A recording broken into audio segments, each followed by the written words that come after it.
Hello welcome back to my channel. ഞാൻ ഇന്നിവിടെ easy ആയിട്ട് റെഡിയാക്കാൻ പറ്റിയ നല്ലൊരു ഹണി ചിക്കൻ വിങ്സിൻ്റെ റെസിപ്പിയാണ് ചെയ്യണത്. അപ്പോൾ നമുക്ക് വീഡിയോയിലേക്ക് പോവാം. അതിനു വേണ്ടി ഞാനിവിടെ ഒരു 300 ഗ്രാമോളം ചിക്കൻ്റെ വിങ്സാണ് എടുത്തിട്ടുള്ളത്. അത് സ്കിന്നോട് കൂടിയിട്ടാണ് എടുത്തിട്ടുള്ളത്. ഇനി ഇതെങ്ങനെയാണ് റെഡിയാക്കാമെന്ന് നോക്കാം. ഇതിലേക്കൊരു 2 ടേബിൾ സ്പൂൺ മൈദ ചേർത്ത് കൊടുക്കാം. ഇനി ഇതിലേക്ക് ആവശ്യത്തിനുള്ള ഉപ്പ്, 1/2 ടീസ്പൂൺ കുരുമുളക് പൊടി, 1/4 ടീസ്പൂൺ മുളക് പൊടി,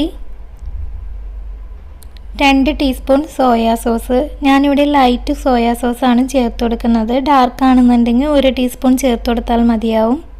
ഇനി ഇത് നല്ല പോലെ ഒന്ന് മിക്സ് ചെയ്തെടുക്കാം. ഇപ്പോൾ ഇത് നല്ല പോലെ ഒന്ന് മിക്സ് ചെയ്തെടുത്തിട്ടുണ്ട്. ഇനി മസാലയൊക്കെ ഒന്ന് പിടിച്ചിട്ടുന്നതിന് വേണ്ടിയിട്ട് ഒരു 10 മിനിറ്റ് റെസ്റ്റ് ചെയ്യാനായിട്ട് മാറ്റി വയ്ക്കാം. ഇപ്പോൾ ഒരു 10 മിനിറ്റ് കഴിഞ്ഞിട്ടുണ്ട്. ഇനി ഇതൊന്ന് ഫ്രൈ ചെയ്തെടുക്കണം. അതിന് വേണ്ടി ഞാനൊരു പാനിൽ ഓയിൽ ചൂടാക്കാൻ വെച്ചിട്ടുണ്ടായിരുന്നു. അതൊന്ന് ചൂടായി വരുമ്പോൾ അതിലേക്ക് ഈ വിങ്സ് ഓരോന്നായിട്ട് ഇട്ട് കൊടുക്കാം. ഇനി ഇതൊരു മീഡിയം ഫ്ലെയിമിൽ വെച്ചിട്ട് ഫ്രൈ ആക്കി എടുക്കണം. ഇപ്പോൾ ഇതിൻ്റെ ഒരു വശം ഒന്ന് ഫ്രൈ ആയി വന്നിട്ടുണ്ട്. ഇനി ഇത് മറിച്ചിട്ട് കൊടുത്ത് മീഡിയം ഫ്ലെയിമിൽ തന്നെ വെച്ചിട്ട് മറ്റേ ഭാഗം കൂടി ഒന്ന് ഫ്രൈ ആക്കി എടുക്കാം. ഇപ്പോൾ ഇത് മൊത്തത്തിലൊന്ന് ഫ്രൈ ചെയ്തെടുത്തിട്ടുണ്ട്. ഇനി നമുക്കിതൊന്ന് കോരി മാറ്റാം. ഇനി ഇതിലേക്കുള്ള സോസ് റെഡിയാക്കി എടുക്കണം. അതിന് വേണ്ടി ഒരു പാൻ ചൂടാക്കാൻ വെച്ചിട്ടുണ്ട്. അപ്പോൾ അതിലേക്കൊരു 2 ടേബിൾ സ്പൂൺ ബട്ടർ ചേർത്ത് കൊടുക്കാം. ഇനി ഈ ബട്ടർ ഒന്ന് മെൽറ്റായി വരണം. ബട്ടർ നല്ലപോലെ മെൽറ്റായി വന്നു കഴിയുമ്പോൾ അതിലേക്കൊരു 6 അല്ലി വെളുത്തുള്ളി ചെറുതായിട്ട് കട്ട് ചെയ്ത് ചേർത്ത് കൊടുക്കാം. ഇനി ഈ വെളുത്തുള്ളിയുടെ പച്ചമണം മാറണ വരെ ഈ ബട്ടറിലൊന്ന് വഴറ്റിയെടുക്കാം. ഇപ്പോൾ വെളുത്തുള്ളിക്കൊന്ന് വഴറ്റിയെടുത്തിട്ടുണ്ട്. ഇനി ഇതിലേക്കൊരു 2 ടേബിൾ സ്പൂൺ തേൻ ചേർത്ത് കൊടുക്കാം. ഇനി ഇതിലേക്കൊരു 2 ടേബിൾ സ്പൂൺ ടൊമാറ്റോ സോസും കൂടി ചേർത്ത് കൊടുക്കുന്നുണ്ട്. എന്നിട്ടിത് നല്ല പോലെ ഒന്ന് മിക്സ് ചെയ്തെടുക്കണം. കുറഞ്ഞ ഫ്ലെയിമിൽ വെച്ചിട്ട് വേണം ഇത് മിക്സ് ചെയ്തെടുക്കാനായിട്ട്.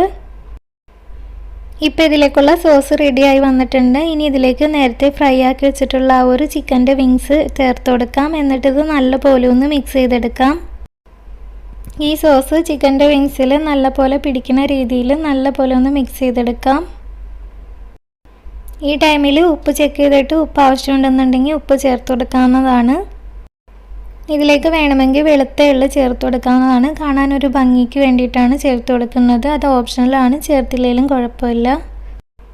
ഇപ്പോൾ നമ്മുടെ ഹണി ചിക്കൻ വിങ്സ് റെഡി ആയിട്ടുണ്ട്. വളരെ എളുപ്പത്തിൽ വീട്ടിൽ തന്നെ റെഡിയാക്കി എടുക്കാവുന്നതാണ്.